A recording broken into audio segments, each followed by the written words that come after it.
Et donc on se retrouve pour l'ouverture de ce pack d'AP du coup thématique blanche, tout simplement. Donc on va voir un petit peu ce qu'on a réussi, ce qu'on va réussir à looter dans ce pack que je suis en train de défoncer littéralement. Hop. Tac.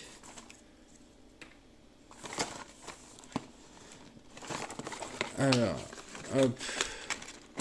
Donc, le petit dé blanc pour la collecte. Des dés. Les boosters.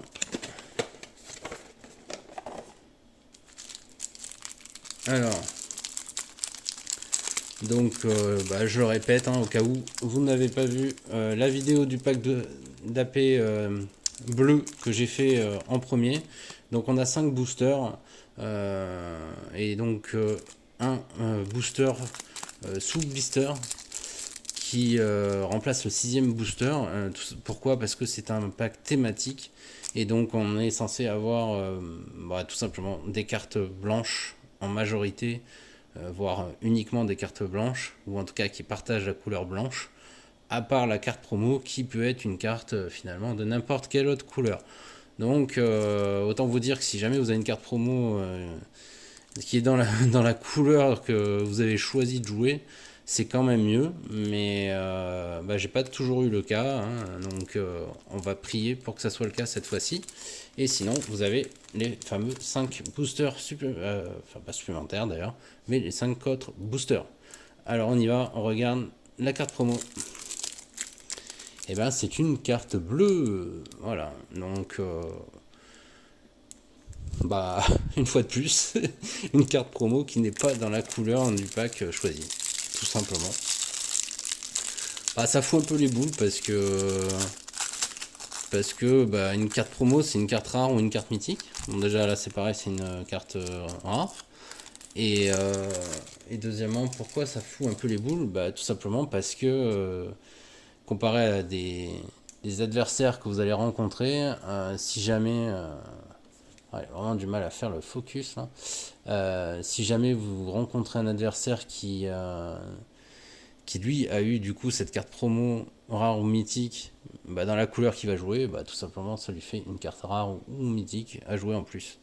Bon, c'est pas grave. Donc on va y aller. Alors, le mécanicien artisan aérien. Alors je sais plus si j'en ai déjà parlé dans l'ouverture du pack bleu, je sais pas si je l'ai eu. Mais tout simplement, c'est une créature légendaire humain et artificier et allié, qui est une 1-3. Et à chaque fois que vous lancez un sort non créature, vous créez un jeton indice. Bon, déjà, ça c'est la première des choses. Et vous pouvez l'engager. Donc je l'ai dit que c'était une 1-3, je ne sais plus.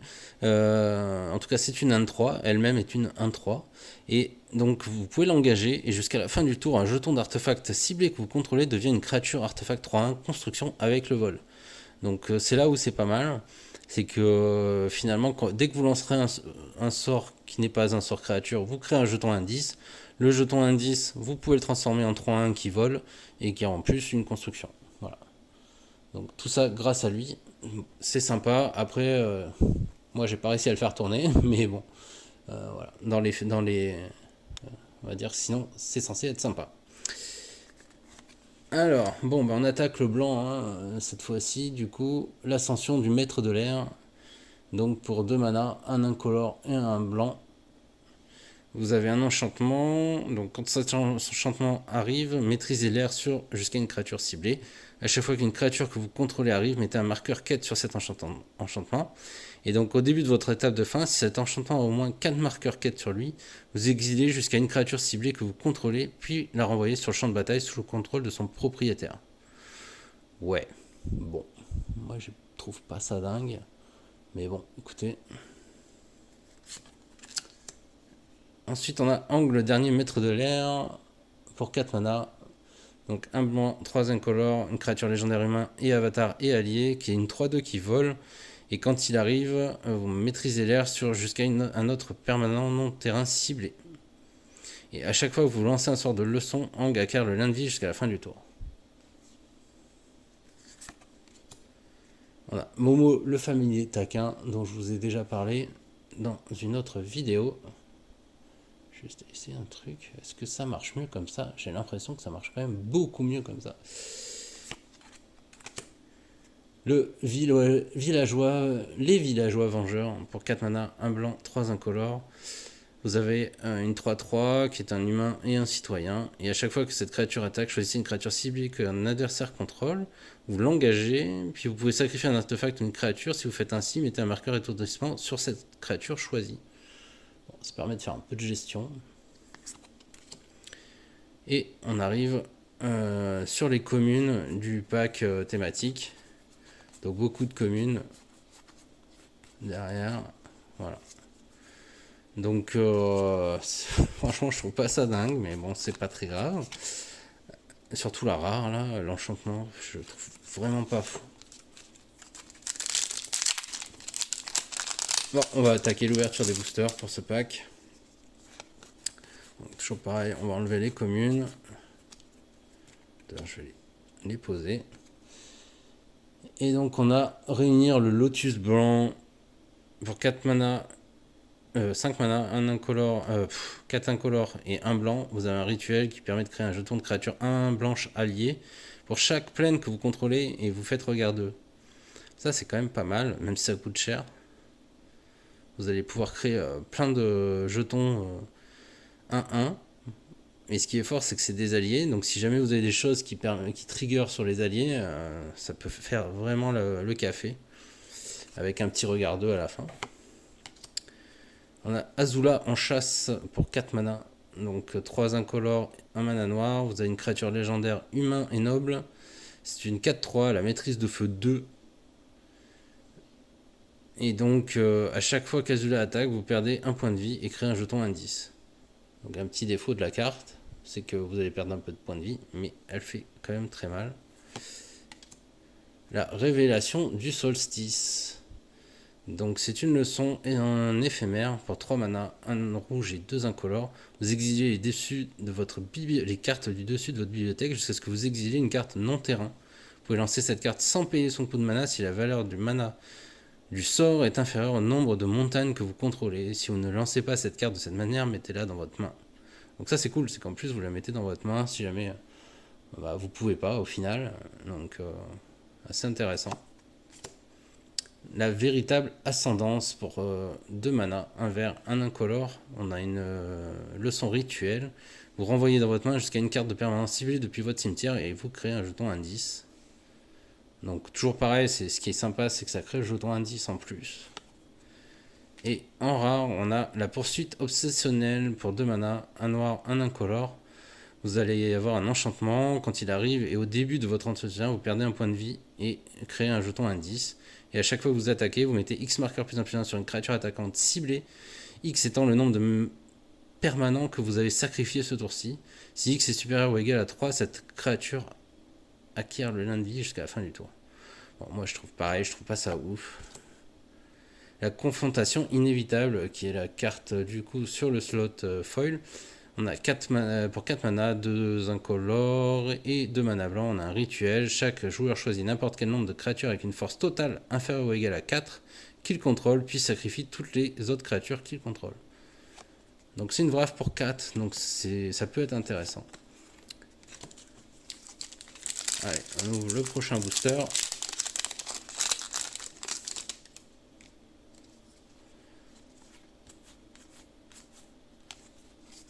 Alors, je crois qu'il y a une dinguerie dans ce booster.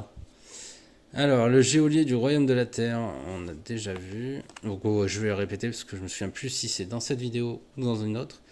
3 mana, 1 blanc, 2 incolores. On a une 3-3 qui, quand elle arrive, permet d'exiler donc une cible, artefact, créature ou enchantement avec une valeur de mana supérieure ou égale à 3.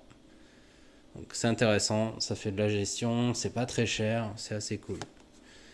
L'herboriste ermite pour 1 mana vert, 1 mana bleu. Vous avez un humain et druide et allié qui est une 2-3.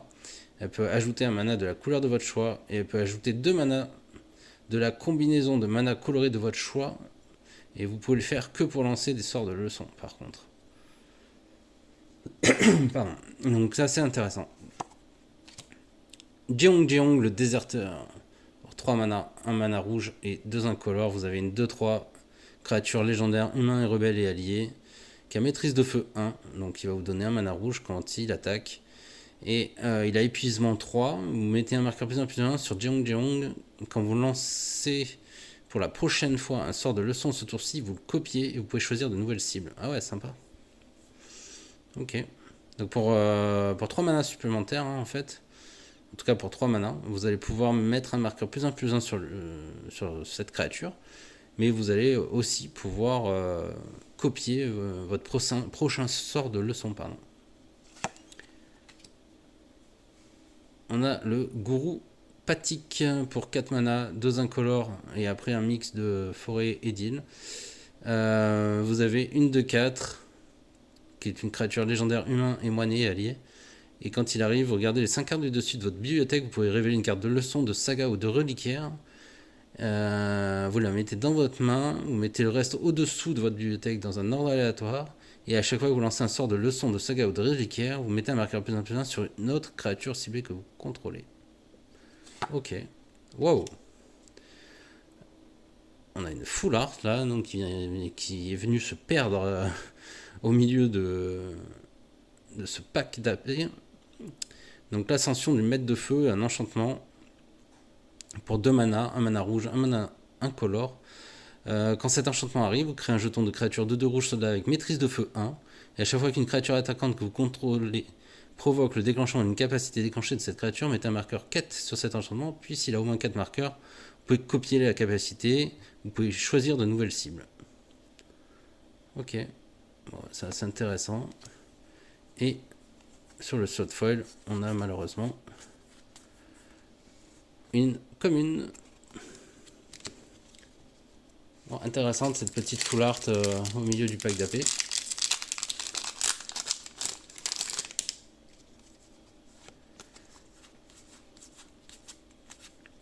Allez, un nouveau booster.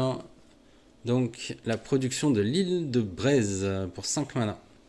C'est un rituel, vous allez pouvoir faire au choix. Donc, soit vous créez un jeton qui est une copie d'une créature ciblée que vous contrôlez, excepté qu'elle n'est pas légendaire et que c'est un héros 4/4 en plus de ses autres types. Ou alors, vous allez créer un jeton qui est une copie d'une créature ciblée qu'un adversaire contrôle, excepté qu'elle n'est pas légendaire et que c'est un lâche 2/2 en plus de ses autres types. Donc soit c'est une créature qui est chez vous et que vous copiez et du coup c'est une super carte. En tout cas c'est une carte intéressante. Soit vous copiez une créature de l'adversaire et là en fait ça devient une petite copie minable.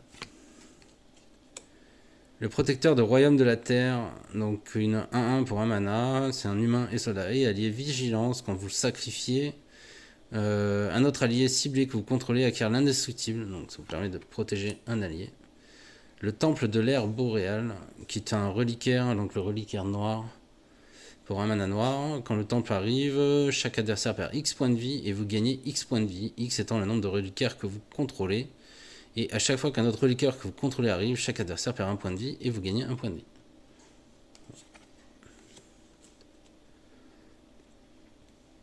La démonstration d'Iroth pour 2 mana, un rouge, un incolore. On a un rituel leçon, donc vous pouvez choisir, soit vous faites une blessure à chaque créature que vos adversaires contrôlent, soit vous faites 4 blessures à une créature ciblée. C'est quand même fort quoi. Pour 2 mana, vous pouvez faire 4 dégâts. Bon, c'est un rituel, c'est pour ça aussi. Et on a Ang, le sauveur expéditif pour 3 mana, un bleu, un incolore et un blanc. Une créature légendaire humain et avatar et allié qui se joue en flash et qui vole. C'est une 2/3. Quand il arrive, vous maîtrisez l'air sur jusqu'à une autre créature ou sort. C'est-à-dire que vous allez l'exiler. Tant qu'elle est exilée, son propriétaire peut la lancer pour 2 mana incolore à la place de son coup de mana. Et vous avez un maîtriser l'eau 8 transformé Ang. Donc pour 8 mana, vous allez pouvoir, enfin 8 mana ou engager des créatures et des artefacts, vous allez le transformer en Ang et la fureur de l'océan. qui est une créature légendaire, avatar, esprit et allié 5/5, portée piétinement. À chaque fois que Hang est là, attaque, mettez un marqueur +1/+1 sur chaque créature engagée que vous contrôlez. Bon, ok. Et sur le slot foil, on a l'herboriste ermite qu'on a déjà vu. Bon, bah il nous reste 2 packs. Pour l'instant, je sais pas trop quoi vous dire. C'est pas dingo non plus. Hein. Je suis même pas sûr au final. On a une mythique là. Je me souviens plus.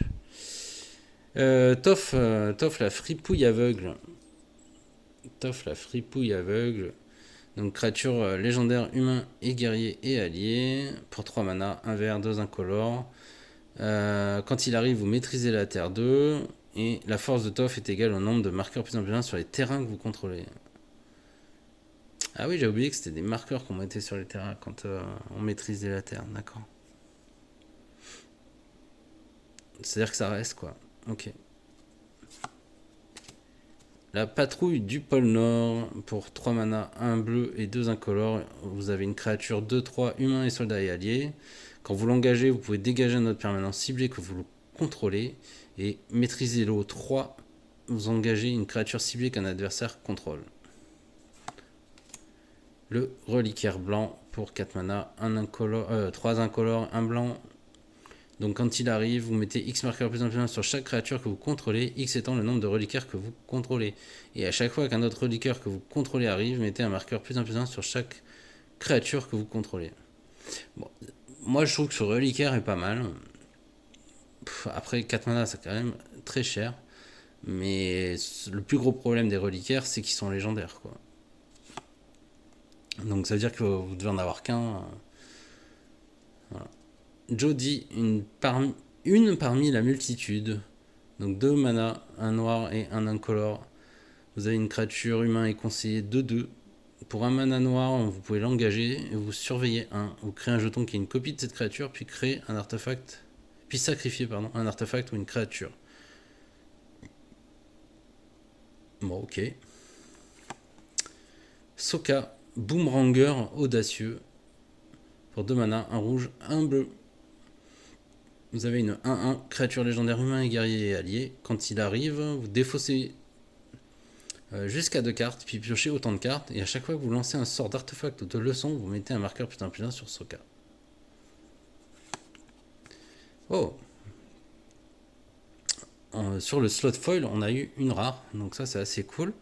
Anyakela, donc un terrain, le terrain bleu, le terrain rare bleu. Donc il arrive à engager à moins que vous ne contrôliez un terrain de base. Il vous permettra de rajouter donc, un mana bleu, jusque-là rien d'anormal. Et pour 3 mana, donc un bleu et 2 incolores, vous piochez une carte et vous défaussez d'une carte. Ça permet de faire du card advantage. Intéressant. Ok. Bon, bah c'est le dernier déjà. On arrive, bon finalement là ça vous fait un peu des ouvertures de booster assez classiques, parce que ça reste difficile comme ça de ressortir finalement comment on ferait un pack d'AP. Il faudrait vraiment se lancer derrière dans le tri et dans le triage et tout ça. Mais bon, ça vous permet de voir quand même un maximum de cartes et de découvrir l'extension. N'hésitez pas, s'il y en a qui ont fait les AP, à me dire ce que vous avez joué, est-ce qu'il a bien fonctionné.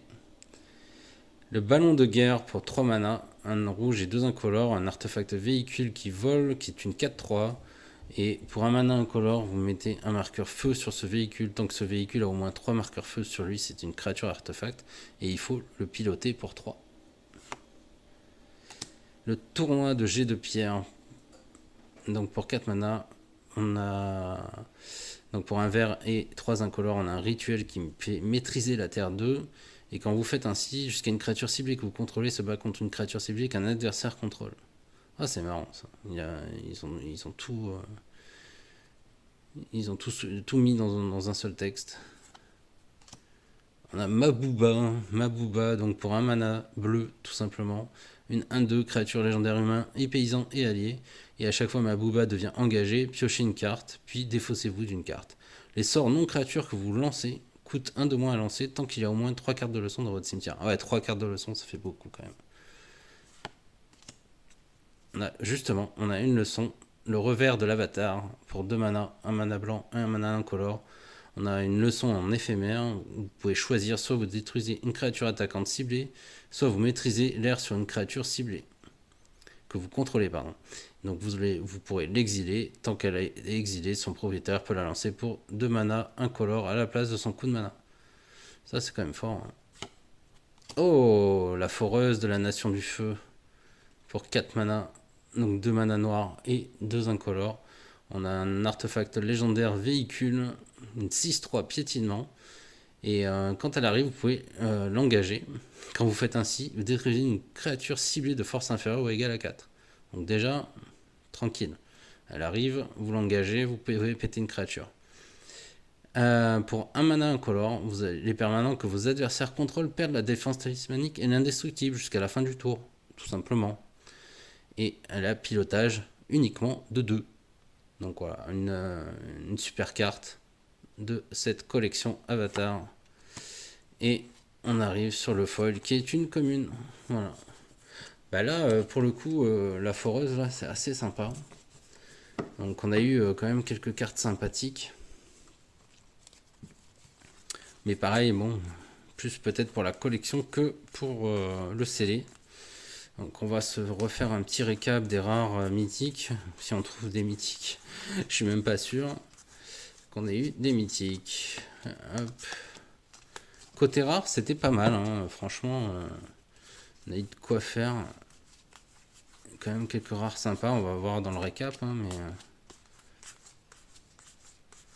Et surtout, est-ce qu'on a eu des rares blanches qui étaient jouables du coup en scellé et qui fonctionnaient bien avec notre petit paquet sous blister du début.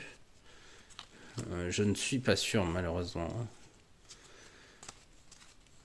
Donc ça vous verrez lors de vos ouvertures de pack d'AP, c'est un gros point en fait. Hein. Si vous avez réussi à avoir dans vos boosters des cartes rares, voire plus, voire mythiques, qui fonctionnaient dans la couleur que vous aviez choisi au départ, c'est quand même un gros plus. Donc voilà, donc on n'a pas de mythique sur ce pack. De 4, 6, 8, on a 8 rares. Et donc dans les 8 rares, bah écoutez, on a donc une blanche qui était la blanche fournie dans le petit pack sous blister. On a une bleue, on a une noire, on a 2 noires, pardon. La foreuse et la poursuite obsessionnelle. Poursuite obsessionnelle que je trouve pas du tout bien. La foreuse qui est quand même vraiment cool. Ensuite, on a du rouge, un enchantement, bon, qui peut faire peut-être quelque chose. Et 2 multicolores. Alors, dans la multicolore, on a la chance d'avoir quand même une blanche, donc ça c'est sympa. Angle sauveur expéditif. Par contre, l'autre c'est Sokka qui est en bleu-rouge. Bon. Et on a un terrain qui est bleu, quoi. Voilà. Donc, vous voyez, par rapport au fait qu'on avait du blanc au départ, bon, on se retrouve avec un choix de rares qui est quand même assez compliqué. Voilà. Bon, bah écoutez, on va se retrouver pour l'ouverture du dernier pack d'AP qui est un pack d'AP noir. A tout de suite.